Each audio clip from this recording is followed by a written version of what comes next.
Saya juga ingin ucapkan terima kasih atas kehadiran saudara-saudara di sini.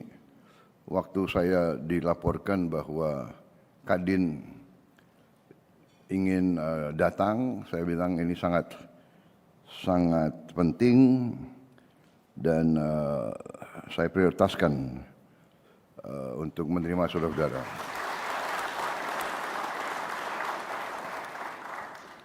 Saya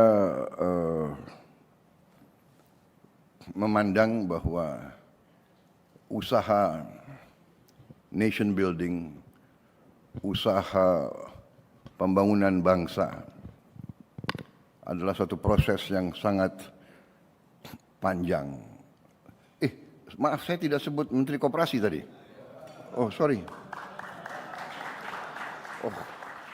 Sorry, Menteri Koperasi Saudara Ferry Juliantono. Sorry. Aku lihat mukanya ada di situ. Sorry. Aku tadi slip. Minta maaf ya.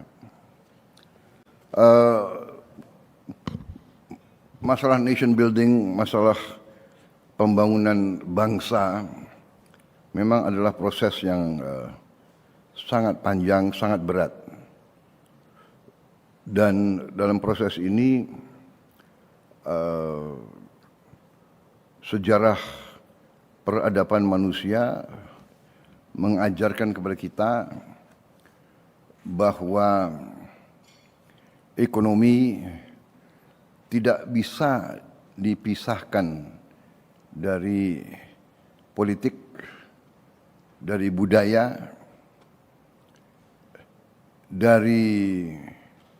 bahkan dari agama, bahwa pembangunan suatu bangsa adalah pembangunan lintas sektor.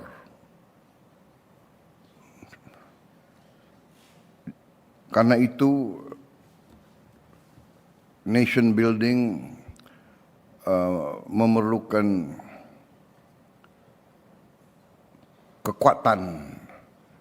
kekuatan dari bangsa itu untuk bisa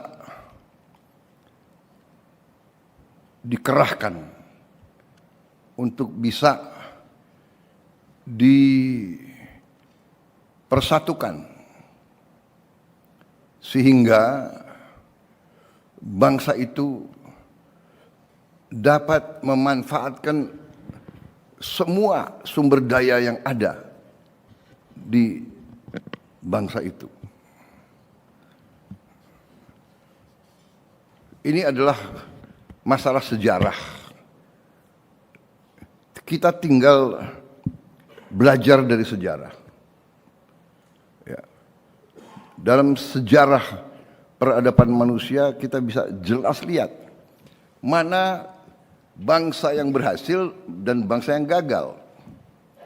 Bangsa yang gagal disebut failed state. Ya. Failed state, negara gagal. Punya sumber daya, tapi gagal. Apalagi tidak punya sumber daya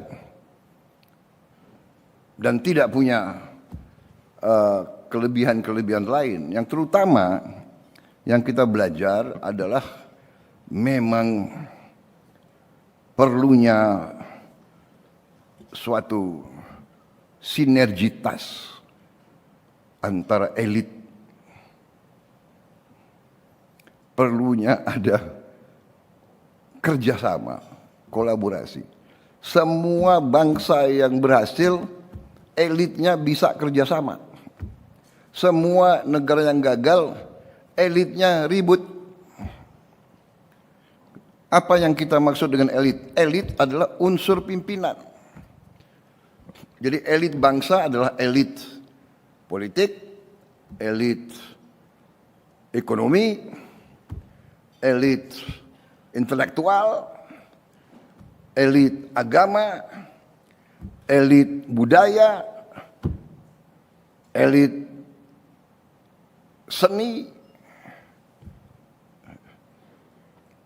elit produsen, elit buruh. Ini Ini semacam matriks. Ini semacam apa ya? Ini kalau AI kan ada data yang dikumpulin. Tinggal kita buka saja. Tunjukin kepada saya negara mana yang berhasil kalau elitnya ribut terus. Jadi saya sangat terima kasih. Saya sangat gembira saudara-saudara. Dari awal pemerintah yang saya pimpin, saudara menunjukkan niat ingin bekerja sama dan ingin berjuang bersama untuk kebaikan seluruh bangsa dan negara.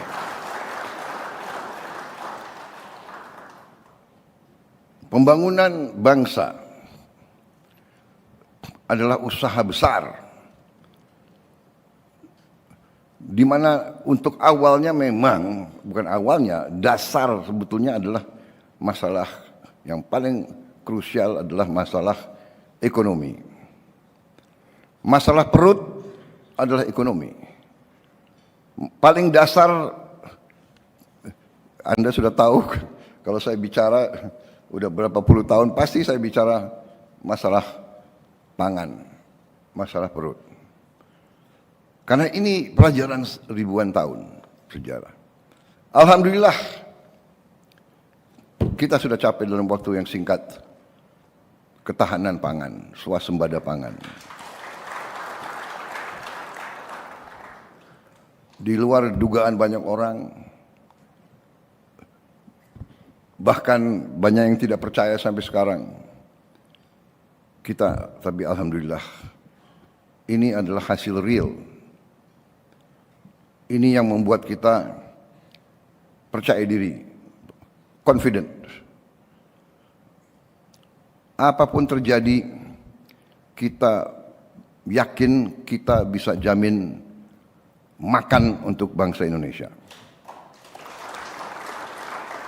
Dan ini prestasi, bukan prestasi yang gampang. Bukan prestasi yang gampang. Ternyata swasembada pangan baru kita alami hanya beberapa tahun, sekian puluh tahun yang lalu. Sekarang kita mencapai itu.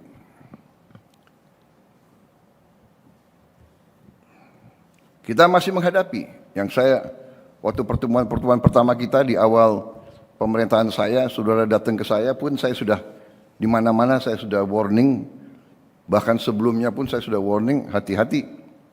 Situasi dunia, situasi geopolitik sudah sangat-sangat rawan. Sangat-sangat rawan. Di mana-mana terjadi perang. Dahsyat. Di kontinen, di benua Eropa, perang besar. Perang besar ini di Ukraina ini sudah lebih lama dari Perang Dunia Pertama. Ini mungkin akan lebih lama dari Perang Dunia Kedua.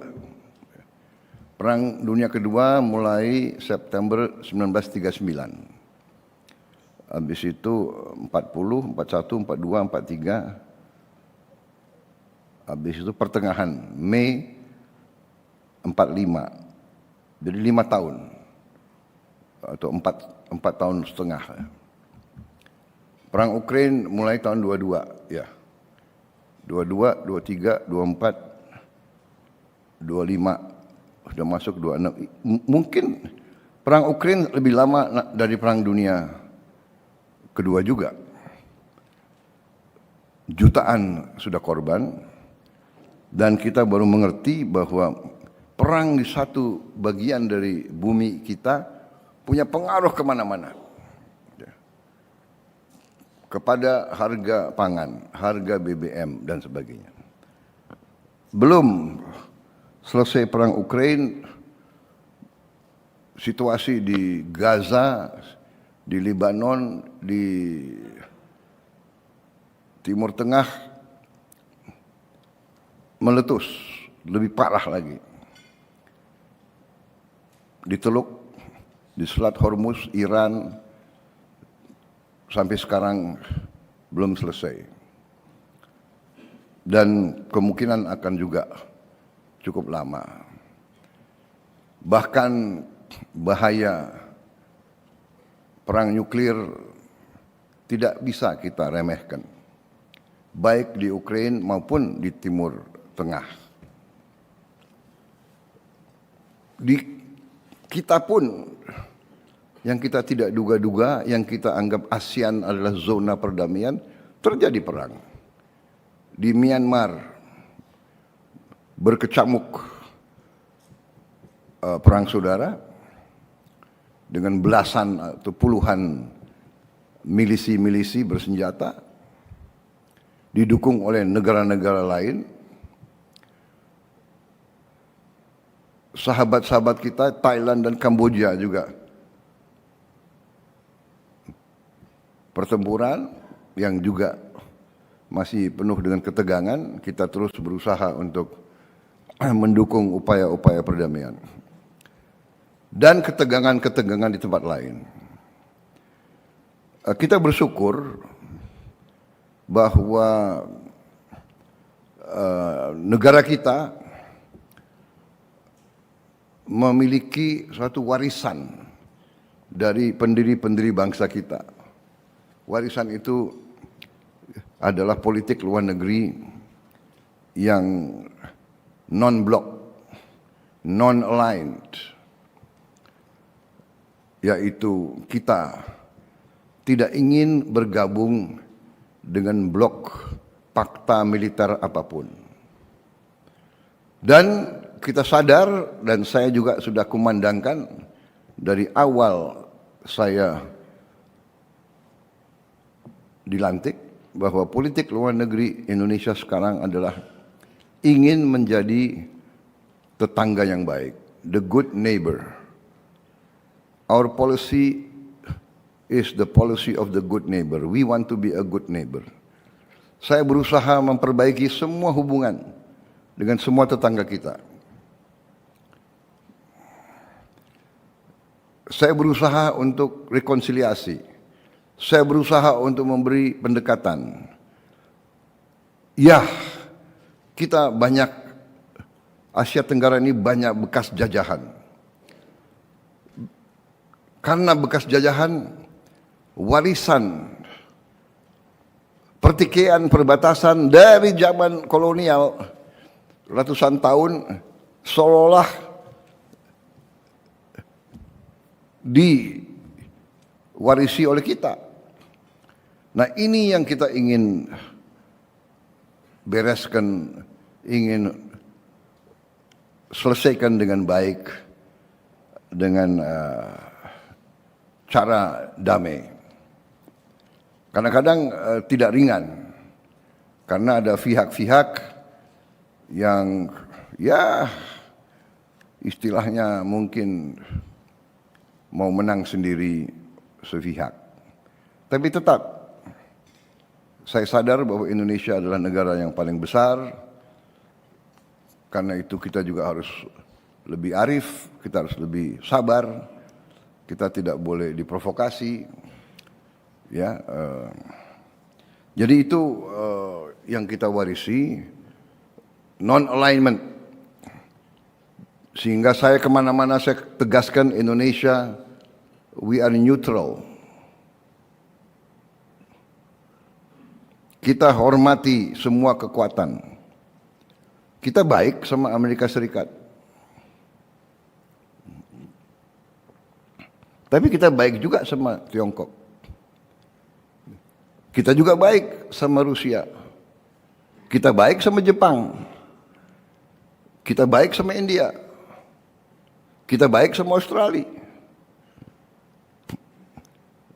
Kita ada masalah kadang-kadang. Ada yang mau separatis. Tapi kita baik sama tetangga kita. Sama PNG kita baik. Saudara-saudara.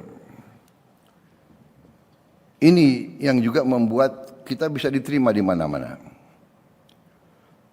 Bahkan kunjungan saya terakhir di Korea, di Korea Selatan, di Seoul, Presiden Korea Selatan, Presiden Republic of Korea, ya kan, minta kepada saya, bisa nggak saya berkunjung ke Korea Utara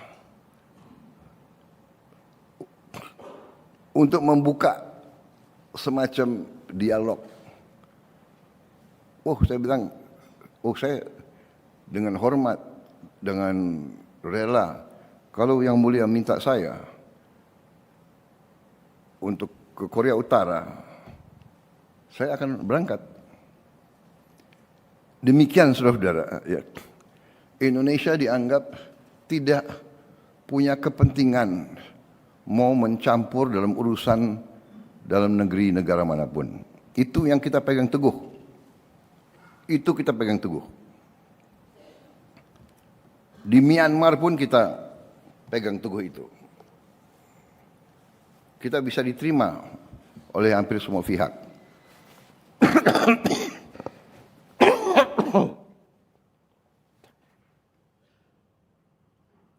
Jadi saudara-saudara, ini situasi global. Situasi global sangat rawan. Tapi tidak ada gunanya kita panik. Tidak ada gunanya kita ketakutan. Tapi juga membuat kita harus lebih sadar, bertindak, berkata, bertutur kata, harus dengan kearifan, harus dengan kebaikan. Dan kita waspada, karena memang kita negara sangat besar, kita negara sangat kaya. Hukum manusia, hukum alam, ya,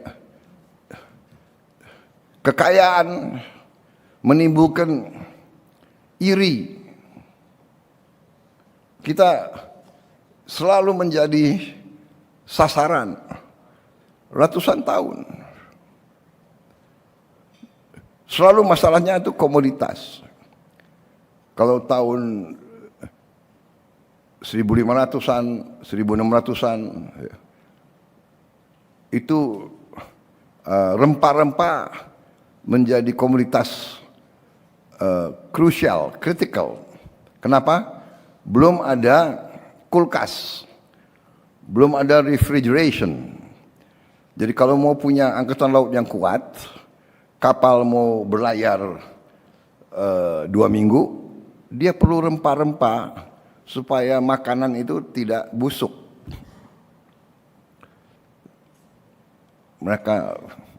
Dan dia butuh kayu. Kayu-kayu yang cocok untuk di laut. Ada di Nusantara ini. Jadi mereka semua cari kita, Nusantara ini, untuk rempah-rempah dan untuk kayu. Karena angkatan laut waktu itu kapal-kapalnya dari kayu. Untuk jadi superpower, angkatan laut harus sangat kuat. Dulu nggak ada pesawat terbang. Nah, ini yang kita tidak sadari, atau kita sadari tapi kita mungkin nggak mau belajar. Jadi, saudara-saudara, ini bisa juga dikatakan the curse, ya, orang yang diberi atau negara ataupun kawasan di bumi yang diberi sumber alam yang begitu kaya sering menjadi sasaran. Kenapa ribut di Timur Tengah? Timur Tengah banyak gas, banyak minyak, dan banyak mineral-mineral lain. Berkecamuklah perang sudah ratusan tahun di situ. Saudara-saudara, jadi Diveda et Impera itu bukan tulisan di buku-buku sejarah, itu nyata. Nyata. Diveda Impera nyata. Jadi saudara-saudara, Ini saya dengan panjang lebar saya tekankan kembali ke saudara karena apa yang kita bahas sedang terjadi di depan mata kita. Tiap sore, tiap malam kita lihat dalam berita-berita eskalasi,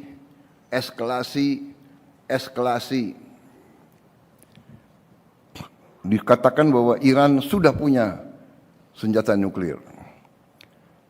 Sekarang Saudi Arabia ingin juga punya senjata nuklir. Kalau Saudi Arabia ingin punya senjata nuklir, tidak menutup kemungkinan Emirates juga mau punya senjata nuklir. Qatar juga mau punya senjata nuklir. Mesir juga mau punya senjata nuklir.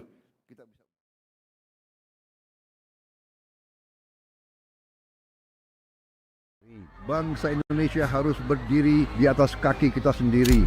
Dan di situ elemen utamanya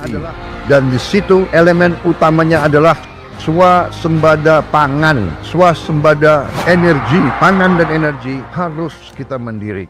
Saudara-saudara, percaya kita berada di jalan